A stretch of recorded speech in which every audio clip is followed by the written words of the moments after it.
the process goes farther inside. This joy that you're feeling when you see something beautiful, this joy is coming from your soul. This inner self, if you were to go upstream of that joy, you'd end up in your soul, your inner self, where it is ongoing, one ongoing joy. So a lot of people make meditation hard, and they make soul research impossible.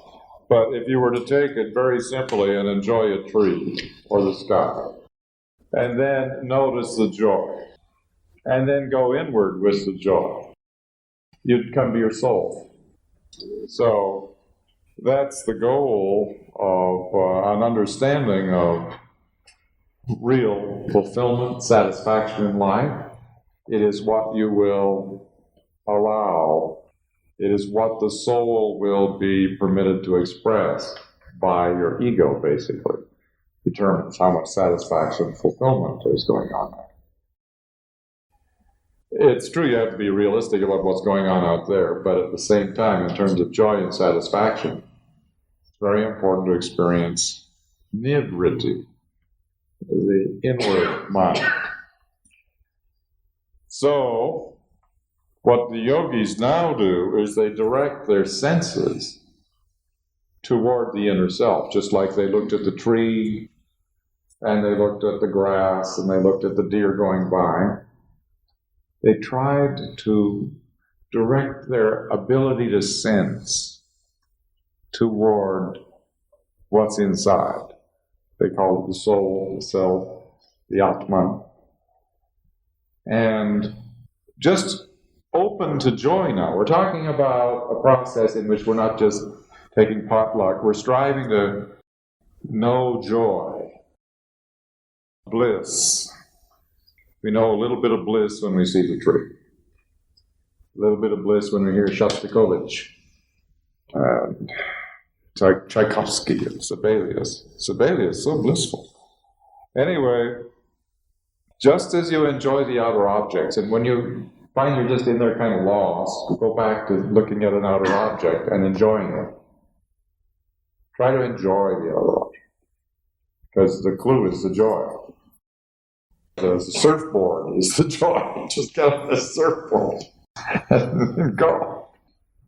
So yogis do various things. For example, they direct their sense of feeling just like you can feel wonderful when enjoying a tree. The thing is, I'm trying to emphasize, be sure you do a joy process here, or a happiness, or a delight process. Go to your heart center, for example. Instead of feeling this beautiful fabric, try to feel from inside the spine, back of the heart. Feel there. Feel what's going on there. You may very well feel, if you're open to this, ecstasy. You may feel ecstasy in your heart center. And go back to feeling a piece of fabric or the sweater or whatever, just go back out and you're enjoying. It's beautiful, very interesting, a nice feeling. Yeah. Good. Now what does it feel like in my heart center? Just be open to sensing bliss there, or joy, or something pleasant, or hearing. Try to hear instead of out there. Try to hear what's going on in there. And yogis generally listen inside the right ear. There's some advanced techniques in yoga involved in listening inside.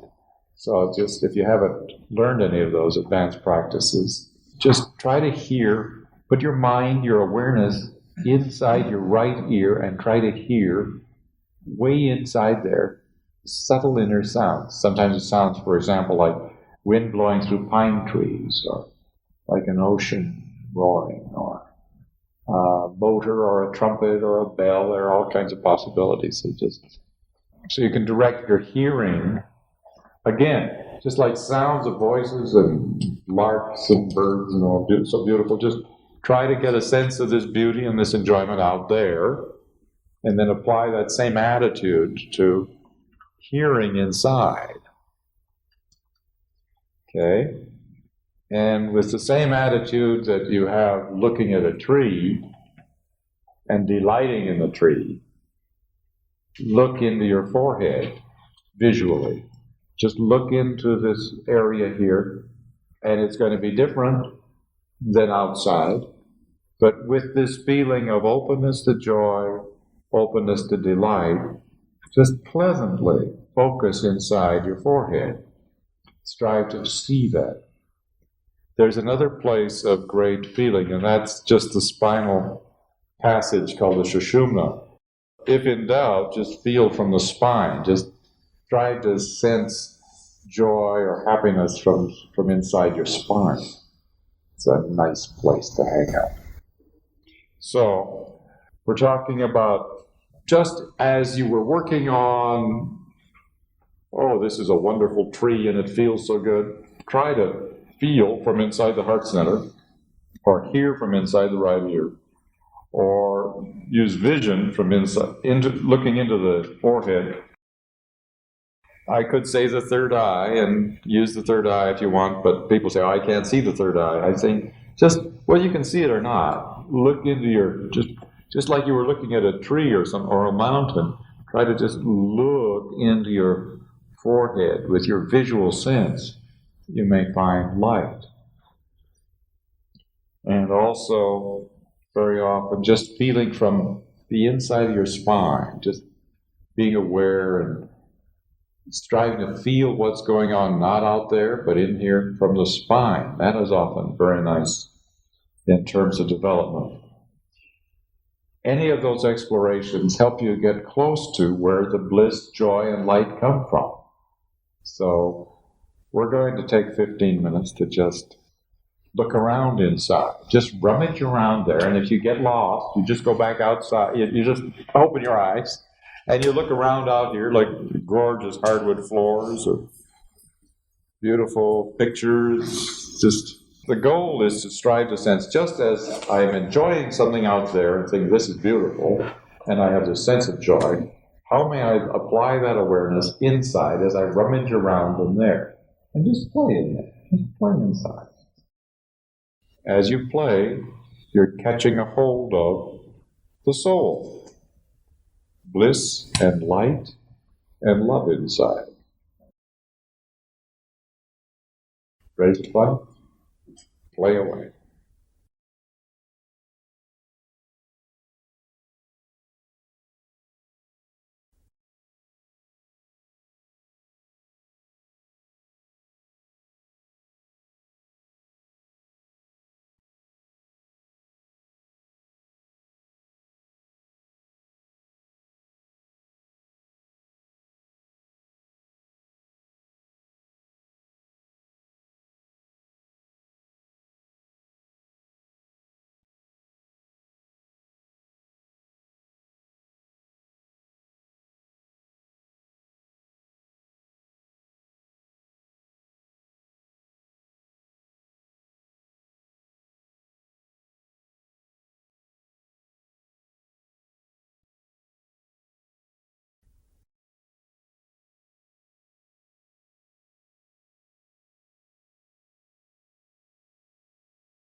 Okay.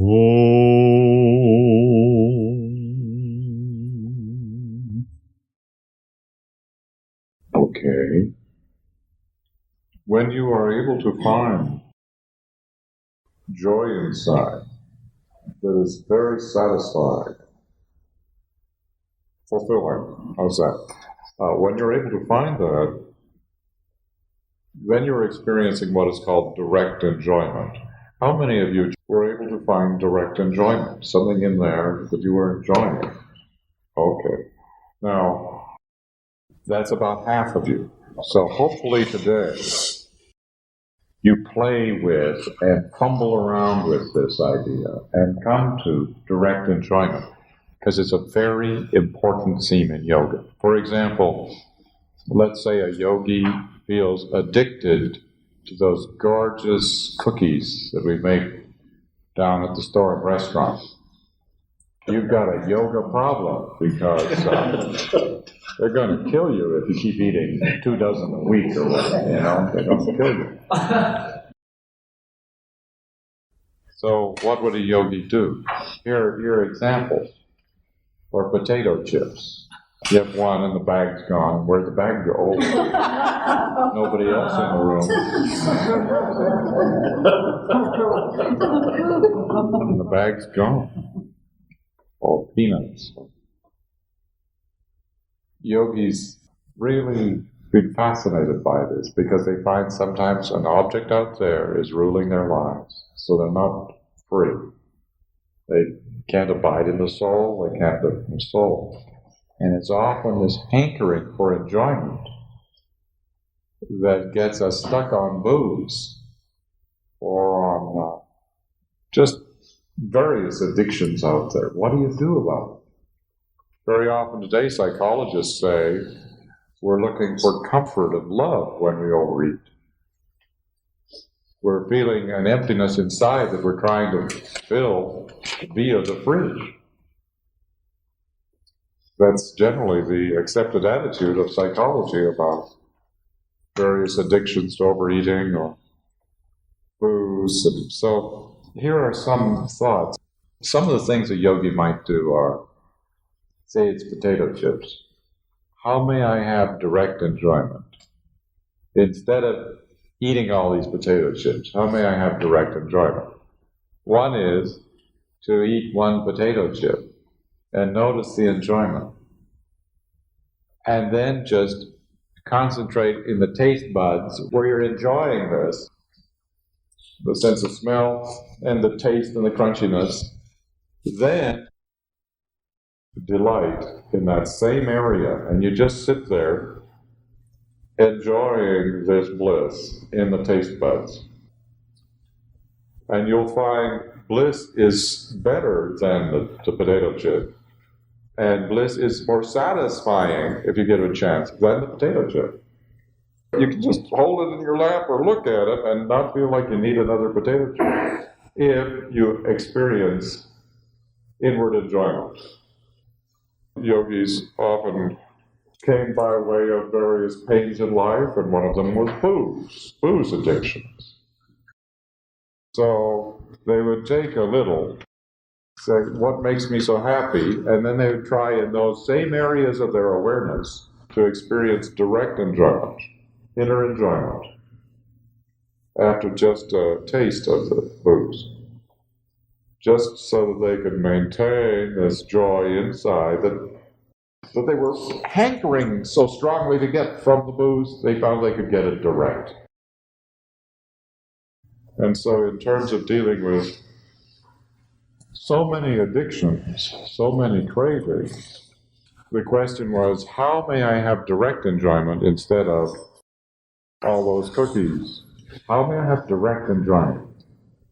And this, of course, is one of the main themes, not only of yoga in general, but Tantra yoga. How may I have direct enjoyment? And you find that in your life there's something out there that's really throwing you off course, making you hit the ditch. The question often is, how may I have direct enjoyment as a yogi? How may I have direct enjoyment? And very often you go into that area of your brain and of your ego and of your mouth. Like very often if it's taste, you'll just get so you feel ecstasy in the same area that you were enjoying the potato chip through. So you just sit there and you enjoy that area and the energy going on there. Just enjoy it. Take time, love yourself, be kind to yourself, just enjoy. And if you practice this and develop it, the bliss is better. Like Yogananda once gave a man Kriya who was an out-and-out drunk and an alcoholic for sure. And he says, well, the man convinced Yogananda he was serious, so the man did Kriya, and he counted his Kriyas with beads in one hand and had a bottle of whiskey right here with the other hand. He used to drink and do beads. It's a classic story. And one day he was saying, I'm having so much bliss, so much delight from the Kriyas, I don't need this anymore. And he threw it into the fireplace because he was satisfied. And he became one of the, amazing turnaround stories, but also a very saintly man. Sitting there with whiskey here and Kriya beads here. He ended up finding direct enjoyment. We have hankerings, we have cravings. It's important we also have fulfillment and enjoyment. So this is one of the grand and glorious possibilities of yoga, direct enjoyment.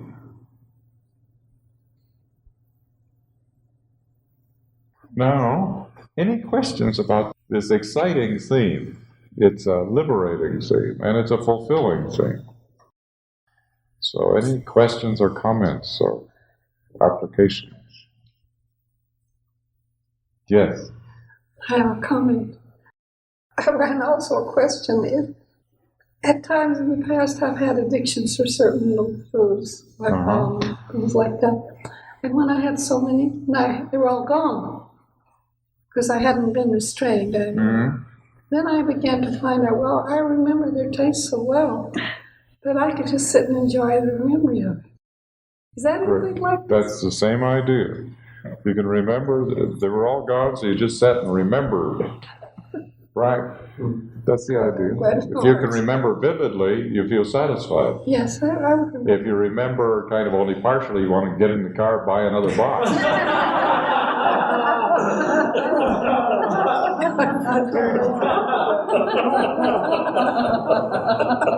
But if you can experience enjoyment instead of hankering by a sense of that same area of your life or of your anatomy, like your taste buds, the whole taste full of happiness, enjoyment. It's really fun to know this and to work with it. People who experience just preoccupation with sex, yogis would focus in the spine and feel ecstasy in the spine instead of in the organs, and strive to feel this delight up and down the spine.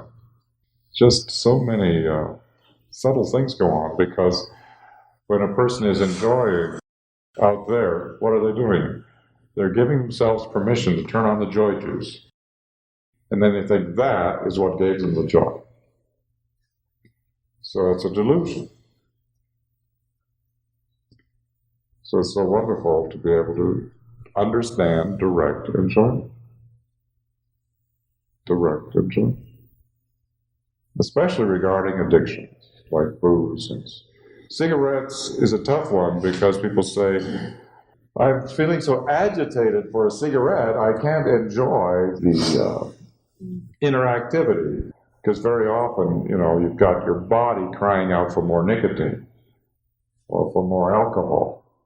So it really takes practice. But like this fellow who did his Kriya beads in one hand and his booze in the other, he got to the point of balance where he was able to feel this fulfillment directly from the soul. Anyway, it's a wonderful thing to understand. And it just involves starting with, I really enjoy this potato chip, I love this potato chip, I really do think this potato chip is making me happy. That's the way I am right now, it makes me happy. So, But notice then your enjoyment. Like a lot of people, as soon as it hits here, they're thinking about the next potato chip. They're not thinking about the one they got in here, you see.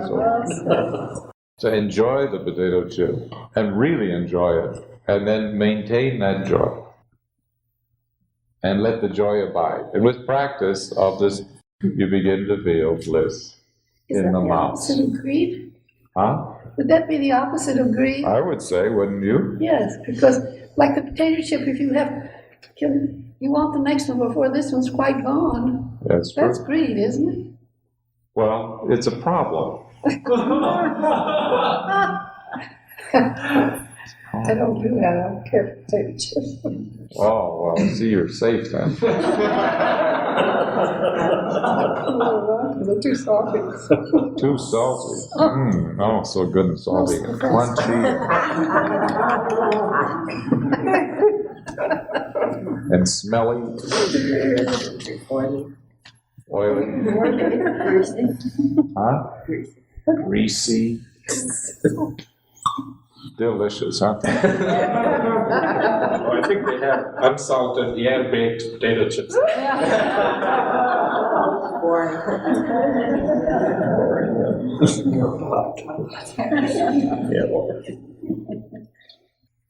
Very often people meditate and say, when does the joy come? And it's important to consider meditation as a process of joy, if you like. If you want to be hardworking and suffering, okay. But, just like you can enjoy a tree. The idea. Yes, this tree is beautiful, and then it gives me a lot of joy. So we focus on the tree first, and then we focus on the joy. And then if you focus on the joy, try to experience this joy directly and filling you and expanding, developing. When you eat today, do the two phases. Enjoy the food and enjoy the joy. Because you've been pouring the joy into the food, saying this food is full of joy. And actually, the soul is full of joy. And by ego and experience, you're allowing the soul really flow with joy because of the conditions that you now approve of. So, in the viewpoint of yogis. So, instead of just letting this process be continuous, that this is going to give me joy, and this is going to give me joy, and that will give me joy, and this is not giving me joy, just try to be able to do this with ease. Yes, I'm enjoying the food. And then, as you eat, enjoy inwardly. Enjoy the joy as you eat. Because the joy is not coming from the food, it's coming from your soul. Enjoy the food, enjoy the joy. Make the distinction. Have fun with it. It will set you free from so much. And also, it's a secret of fulfillment. Because we're meant to have great joy and live in bliss. Or better. Bliss becomes ever new joy, called Ananda. Okay. So is that perfectly clear? Have a ball with it. And today, please work on these, being able to enjoy the tree and various things, and then enjoy the joy. Make the distinction.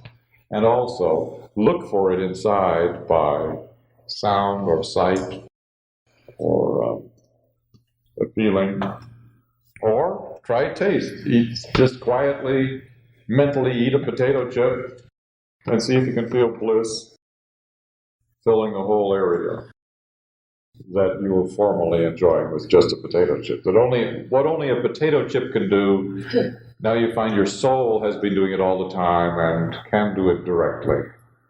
Work on direct enjoyment too. Okay? So today should be an extremely enjoyable day. And if it's hard to enjoy anything, it's just fun to go back outside and just be open to the rhythm of your soul appreciating nature. And just enjoy a leaf, a pebble. Just get that flowing. It's so important to live with that flow of awareness. It comes from your soul. So just play, just work at it. Enjoy, just make a pact with yourself. This year you're going to go to the beach Enjoy the sand on your feet, sound of the waves. Just you've got to be able to go back to a flow of joy, and joy will take you home. So have a wonderful day. You're doing great. You look like you're beaming, so I guess you're getting the point.